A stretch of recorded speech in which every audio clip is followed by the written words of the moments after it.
आता आपण आधी फिश मॅरिनेट करून घेऊया. ओके. त्यासाठी आपल्याला थोडंसं सॉल्ट, चिली पावडर,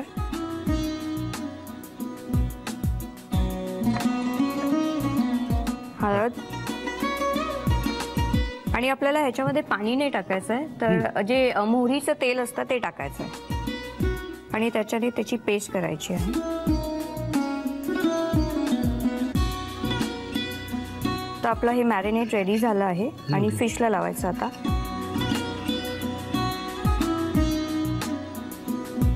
म्हणजे तुमच्या घरात फुल जेवण होतच नाही का? म्हणजे माझ्या घरी तर नाहीच होत, म्हणजे माझ्या घरात. हां, सासरी होत असेल. हो, म्हणजे तिकडे पण, कारण हे सगळे तिकडे आम्ही तिकडे पण जेवायला असतो, तर असंच होतं, जे डिमांड वरती असतं असं काही ते. आता आपण फिशला मॅरिनेट केलं आहे, त्याला साधारण कमीत कमी अर्धा तास ठेवायला पाहिजे, तर ते त्याचा सगळा एसेन्स त्याच्यामध्ये येणार. अर्धा तास आपण आता हे फिश बाजूला ठेवू आणि तोपर्यंत आपण त्याचं पेस्ट रेडी करू. ओके. पेस्टसाठी काय काय करायचं म्हणाल तुम्ही? हे भिजवलेलं खसखस आणि मोहरीचे दाणे आहेत, ते साधारण 10 मिनिट भिजवले तरी चालतील.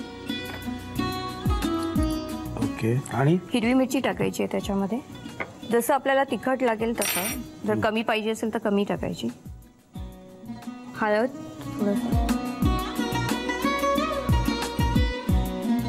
सॉल्ट. आता हे आपण मिक्सरमध्ये बारीक करून घ्यायचं आहे, त्याची पेस्ट करून घ्यायची आहे. तिखट वगैरे याचं काही घालायचं नाही ह्याच्यामध्ये, कारण ग्रीन चिली ऑलरेडी आपण टाकलेलं आहे, ते नंतर टाकायचं आहे. हे मिक्सरमधून आम्ही सगळं वाटण काढलंय बघा, केवढं झालं वाटण. ओके. आता काय करायचं याच्यात? काय याच्यामध्ये आपण थोडं साखर टाकणार आहोत, म्हणजे ते थोडंसं स्वीट टेस्ट येणार. बरं. कारण मस्टर्डला खूप स्ट्रॉंग टेस्ट असतं. हे मस्टर्ड ऑइल थोडंसं त्याच्यावरती. ओके. आणि कलोंजी हे आता मिक्स करून.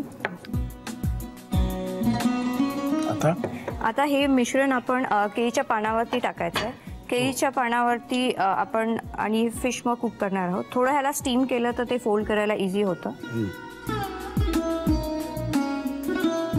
रेडी रेकनर आहे. काय केलं की काय होतं? मऊ करून घेतलं तुम्ही? हो, म्हणजे ते फोल्ड करायला इझी होतं. आता थोडं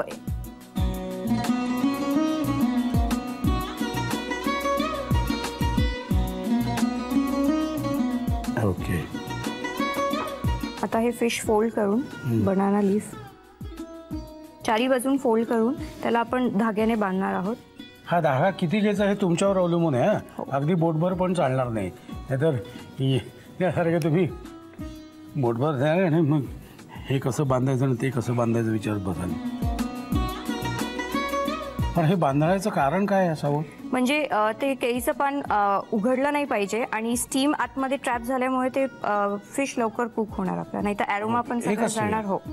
आता हे स्टीम करायचं आहे साधारण 15 ते 20 मिनिट. आणि जेव्हा फिश रेडी होणार त्यावेळेस त्याचं एक बरोबर सुगंध येणार, त्याच्याने कळणार आपल्याला की ते झालेलं आहे म्हणून. आणि मग हे खायचं कसं? असंच खायचं म्हणजे? हो, तुम्हाला जसं पाहिजे तसं खा. पण तुम्ही करून बघा ना. पण करून बघायचं असेल तर लिहून घ्यावं लागेल.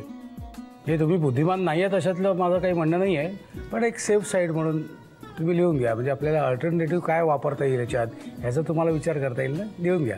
साहित्य आणि कृती. मला खूप कुचकटासारखं बोलायला लावू नका प्लीज. लिहून घ्या साहित्य आणि कृती. मस्टर्ड फिश बनवण्यासाठी लागणारं साहित्य: पॉम्फ्रेट मासा, साखर, भिजवलेली मोहरी आणि खसखस, हिरवी मिरची, कलौंजी, हळद, मोहरीचं तेल, मीठ, तिखट आणि केळीची पानं. कृती: प्रथम एका ताटामध्ये मीठ घेऊन त्यामध्ये तिखट, हळद आणि मोहरीचं तेल हे मिश्रण एकत्र करून त्याची पेस्ट तयार करावी. ही पेस्ट पॉम्फ्रेट माशाला लावावी आणि मासा मॅरिनेट होऊ द्यावा.